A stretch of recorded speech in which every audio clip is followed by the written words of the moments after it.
ایک علم شریعت ہے اور ایک علم طریقت اور ایک علم حقیقت.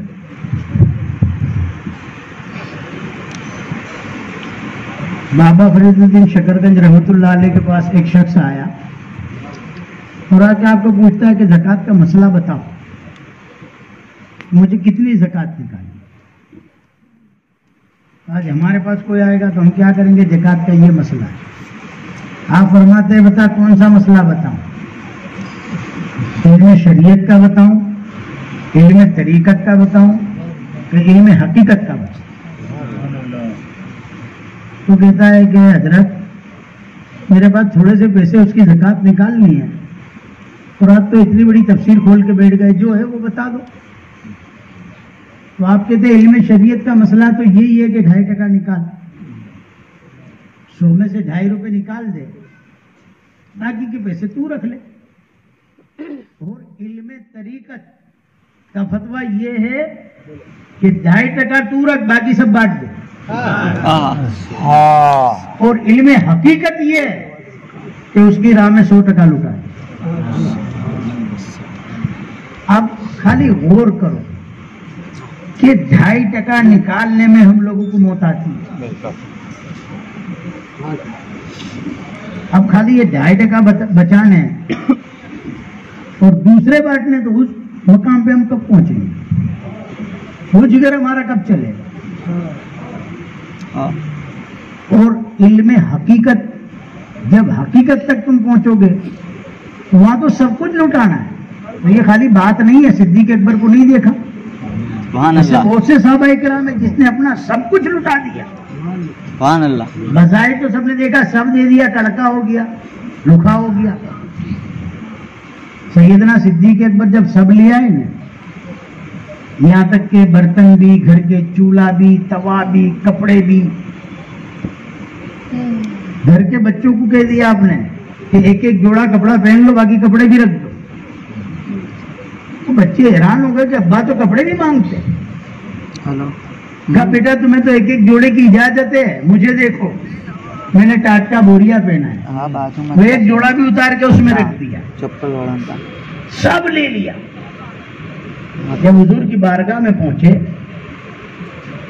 تو فاروق اعظم کے دل میں خیال تھا, کیونکہ اس وقت صدیق اکبر کی جو مالی حالت تھی وہ برابر نہیں تھی, قربانیاں تو پہلے بہت دی. فاروق اعظم نے سارا سامان اکٹھا کیا, اس کے 2 حصے کیے, آدھا گھر رکھا, آدھا حضور کی بارگاہ میں لیا. اب فاروق اعظم کا آدھا اور صدیق اکبر کا پورا تو پورا بھی اتنا تھا اور آدھا بھی اتنا تھا.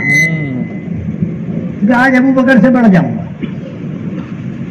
دیکھو حریفائی کرتے بھی تھے تو کیسے کرتے تھے, نیکیوں میں کرتے تھے. آج ہماری تمہاری طرح نہیں, ہماری حریفائیاں کس میں, کہ اس کو کیسے گرانا ہے, اس کو کیسے توڑنا ہے, اس کو کیسے پیچھے کرنا ہے, اس کو کس طرح ذلیل کرنا ہے. بس یہی حال ہے ہمارا. اور صحابہ کرام نیکیوں میں دوڑ لگاتے کہ ہم نیکیوں میں آگے بڑھیں, اللہ رسول کی نظروں میں آگے بڑھیں. لیکن میرے آقا تو چہرہ نہیں دیکھتے تھے, دل دیکھتے تھے. جب صدیق اکبر پہنچے تو حضور نے سوال صدیق اکبر کو نہیں کرا, عثمان غنی کو نہیں کرا, مولا علی کو نہیں کرا, لے کے سب آئے. حضور نے فاروق اعظم کو سوال کیا کہ عمر بہت کچھ لے آئے ہو, گھر والوں کے لیے کیا چھوڑ کے آئے. فاروق اعظم وہی سمجھ گئے کہ صدیق اکبر سے نہیں بڑھ سکتا. اب یہ کوئی سوال ہے؟ ابھی ہم یہاں چندہ کریں کسی چیز کا, آپ نے کچھ لکھا دیا یا کچھ دیا تو ہم قبول کریں گے یا یہ سوال کریں گے گھر کیا رکھا ہے گھر پہ. یہ کوئی سوال ہے؟ اور اگر یہ کر دیا تو دوبارہ تم آؤ گے نہیں. میری بات سمجھ میں آتی ہے؟ کیوں کہ ابھی اس مقام پہ پہنچے ہی نہیں ہو. فاروق اعظم سے حضور نے کیا پوچھا, گھر والوں کے لیے کچھ چھوڑ کے آئے؟ ہاں جلدی آپ. تو کہا یا رسول اللہ آدھا چھوڑ کے آیا. کہ صدیق اکبر کی طرف میرے آقا نے دیکھا اور فرمایا ابو بکر سب لے آئے ہو؟ گھر والوں کے لیے کیا چھوڑ کے آئے؟ کہا حضور میں غریب تھوڑی ہوں. آئے ہائے کیا جواب دیا؟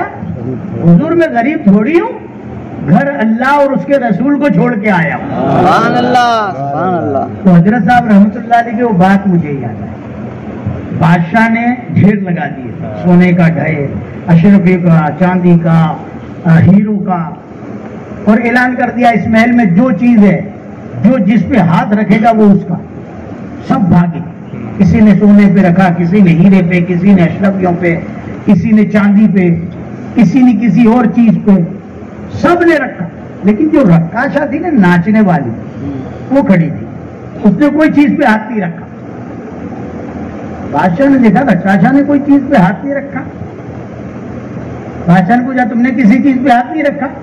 تو حضور مزید تحقیق چاہتی. کیا تحقیق چاہتی؟ کہ جس چیز پہ ہاتھ رکھوں گی وہ میرا ہو جائے گا. تو بادشاہ نے کہا کیا تمہارا بادشاہ چھچورا ہے؟ ہم نے ایک بار کہہ دیا کہ جس پر ہاتھ رکھو وہ تمہارا. وہ رقاصہ آگے بڑھی، قریب آئی بادشاہ کی. بادشاہ نے کہا میرے قریب آ گئی، بالکل قریب آ کے بادشاہ کی پشت پہ ہاتھ رکھ دیا. بادشاہ نے دیکھا کہ یہ کیا؟ کہ آپ نے تو کہا کہ جو چیز پہ ہاتھ رکھو وہ تمہاری. کہ یہ تو سب پاگل ہے، اس کو ہیرے سے محبت ہے، اس کو سونے سے محبت ہے، اس کو چاندی سے، اس کو اشرفیوں سے، اس کو کسی اور چیز سے، اس پر ہاتھ رکھا. میں نے بادشاہ کی پشت پر ہاتھ رکھ دیا. بادشاہ میرا ہے تو سب خزانے میرے ہیں. صدیق اکبر فرماتے میں غریب تھوڑی ہوں، اللہ اور رسول کو چھوڑ کر کے آیا ہوں. جو خزانے چھوڑ کے آتے ہیں وہ آدھا مال چھوڑ کے آئے. کہا میں تو اللہ رسول کو چھوڑ کے آیا ہوں. جس کے پلے اللہ رسول آ گیا ساری کائنات آ گئی، کچھ باقی ہی نہیں رہا. اب وہ کتنے بڑے امیر ہوئے، اتنا وقت نہیں کہ میں بیان کروں. صدیق اکبر رضی اللہ تعالیٰ عنہ کتنے بڑے امیر، کوئی اندازہ بھی نہیں لگا سکتا. میں یہ دنیا کی امیری کو امیر نہیں مانتا. یہاں تم کتنے بھی امیر بن جاؤ، مرو گے تو 1 روپیہ بھی ساتھ نہیں لے جا سکتے، وہ سب یہیں پر رہ جائے گا. جس نے اس دنیا کے روپیوں سے جنت خریدی وہ کامیاب. دنیا خریدنے والا کامیاب نہیں، دنیا تو سب خریدتے، لیکن جس نے جنت خرید لی. کیونکہ اصل بات وہ جانتے ہیں کہ یہ زندگی ایک دھوکہ ہے، ایک عکس ہے. اصل زندگی تو مرنے کے بعد شروع ہونے والی ہے. جو ہماری زندگی ہے نا، یہ نہیں ہے، یہ ہمارا دھوکہ ہے اور ہم اسی میں جی رہے ہیں. یہ تو ختم ہو جائے گی، فانی ہے. اصلی زندگی تو مرنے کے بعد شروع ہونے والی ہے، اور اس کے اندر صبر سے کام لینا پڑتا ہے. صبر ہمارے اندر کسی میں بھی نہیں، بے شک ایک میں بھی صبر نہیں ہے. جانتے سب ہے کہ اللہ تعالیٰ کیا فرماتا. اللہ نے یہ نہیں فرمایا نماز والوں کے ساتھ، روزے والے کے ساتھ، زکات والے کے ساتھ، بلکہ میرے رب نے فرمایا ان اللہ مع الصابرین، میں صبر کرنے والوں کے ساتھ. اب کیسا صبر کرنے والوں کے ساتھ؟ ایک مرید تھا، اپنے پیر کے پاس آیا کہ حضور مجھے اس میں اعظم سکھا. اس میں اعظم کیا ہے؟ اس میں اعظم وہ چیز ہے جو پڑھ کے کسی کے سامنے اسے گھور لو تو وہ اسی وقت مر جاتا ہے. خالی پڑھ کے گھورو تو مر جاتا ہے. یہ اس میں اعظم کی فضیلت، طاقت. تو پیر صاحب نے کہا اچھا ایک کام کرو، بازار جاؤ، ابھی تو شام کو بیٹھیں گے اور پھر اس بارے میں بات کرتے. تو مرید بازار گیا. اب اس نے جا کے بازار میں دیکھا تو چوری چکاٹی ہوتی تھی، ہاتھا بازی، دھوکہ بازی، وہ ہاتھ پہ ہاتھ پچھاڑتا. ارے ابھی پیر صاحب نے مجھے اس میں اعظم سکھا دیا ہوتا تو ابھی اسے مار دیتا، اس کا کام ختم کر دیتا. سارا دن دھوکہ بازی دیکھی. اب تھک کے جب گھر آنے لگا تو راستے میں کیا دیکھا؟ ایک 80 سال کا بڈھا سر پہ لکڑی کا بھاڑا، جنگل میں سے لکڑیاں کاٹ کر کے لے کے آ رہا. وہ صحیح سے چل بھی نہیں سکتا تھا، اس کے پیر ڈگمگاتے تھے. 2 سپاہی آ کر کے اسے مارا، ڈانٹی دی، یہ بھاڑا ہم کو دے دے. اس کو بہت غصہ آیا.